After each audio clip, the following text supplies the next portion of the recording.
Vietnam, UK elevate ties to comprehensive strategic partnership.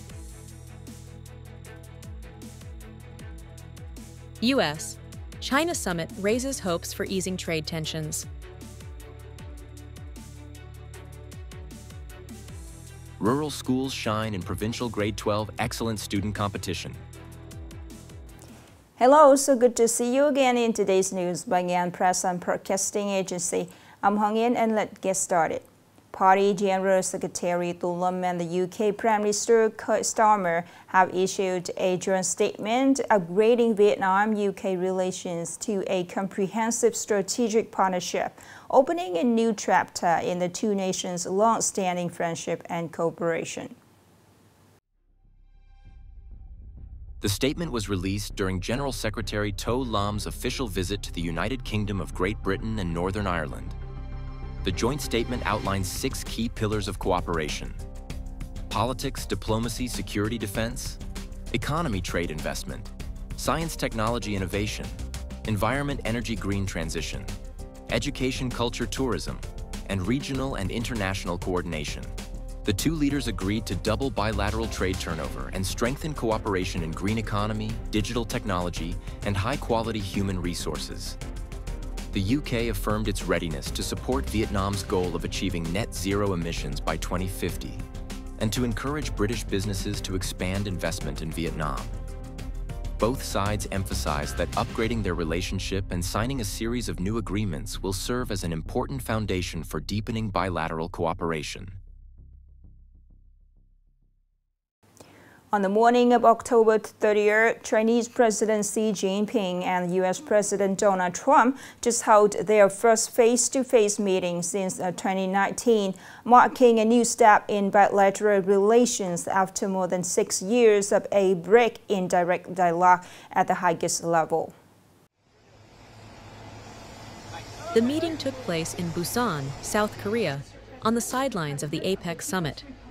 Lasting more than an hour and a half, the meeting ended with optimistic remarks from President Trump, who announced a 1-year renewable trade agreement with China.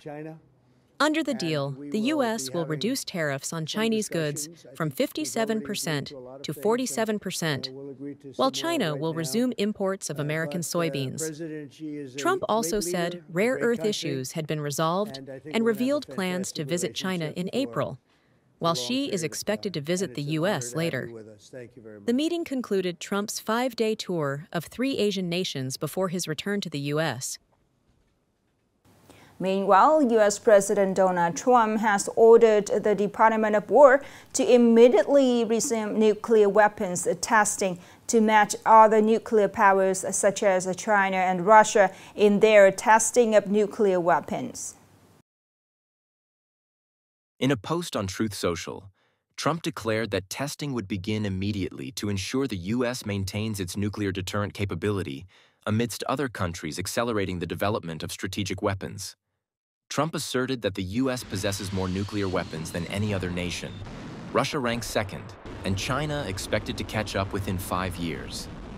Trump's order came just days after Russian President Vladimir Putin announced successful tests of the Burevestnik nuclear cruise missile and the Poseidon nuclear torpedo. Observers say Moscow is intensifying its nuclear deterrence strategy amid escalating tensions with the West. Upcoming are some updated news. On October 30th, the National Assembly continued discussions on the implementation of the 2025 Socio-Economic Plan and orientations for 2026. Deputies agreed that despite global uncertainties and domestic difficulties in 2025, Vietnam's economy continued to achieve significant and comprehensive progress across all sectors. This result creates momentum for achieving the goals of the entire period and forming a foundation for the 2026-2030 5-year plan. Lawmakers called on the government to develop the 2026 plan with greater proactivity and breakthroughs, aligned with global recovery trends, while promoting national resilience and self-reliance. Vietnam continues to maintain its position as the world's second-largest rice exporter, with projected rice export volume reaching 8 million tons in 2025, trailing only India. According to the Vietnam Food Association, by mid-October, the country had exported over 7 million tons of rice. Although exports are projected to fall by 1 million tons due to the Philippines temporarily halting imports, Vietnam continues to export around 500,000 tons monthly. This shows the flexible adaptability of businesses in expanding markets to China, Africa, and Japan.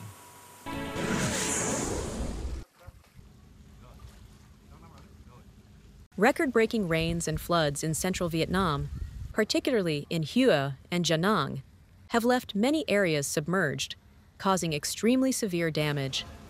As of October 30th, floods left 18 people dead or missing, 22 injured, and over 128,000 homes inundated across 90 communes in Hue, Da Nang, and Quang Nguyen Gai.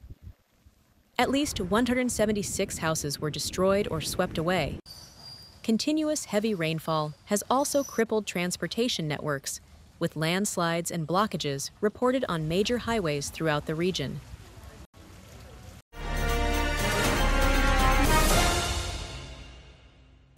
In the Provincial Excellent Students Competition for Grade 12 held in mid-October, not only specialized and central schools, but also many rural schools with challenging teaching conditions have made remarkable breakthroughs.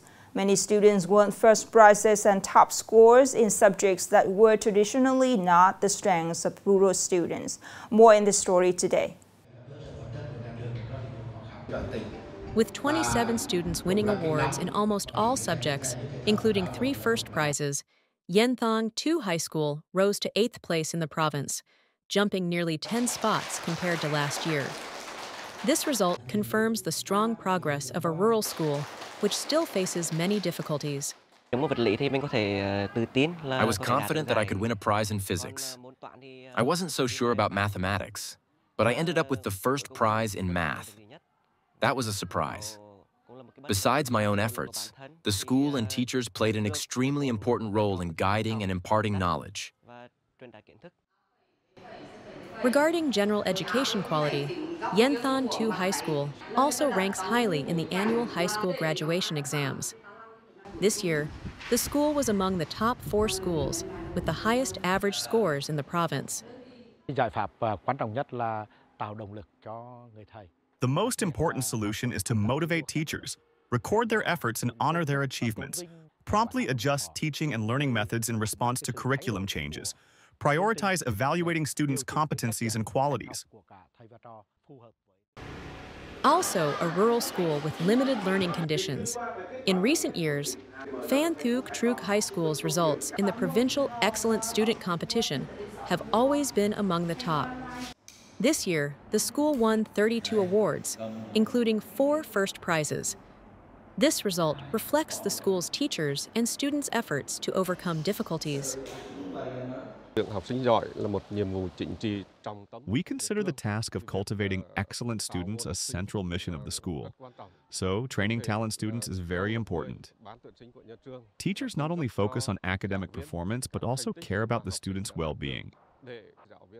Not only in science subjects, but also in English, informatics, and social science subjects, rural students achieved top positions. These achievements shows a breakthrough and confirm the balanced quality of education. First, we encourage students with self-learning abilities. Second, we strengthen students' foundational knowledge of theory and literary works, while also providing practice exams under the pressure of time and testing environment. The success achieved today is the result of the students' effort and determination, and the dedication of the teachers and the school. These achievements confirm that, regardless of the learning environment, with hard work and determination, students will reap the sweet rewards. The last story to send it our news today. Thank you so much for your attention. Goodbye for now.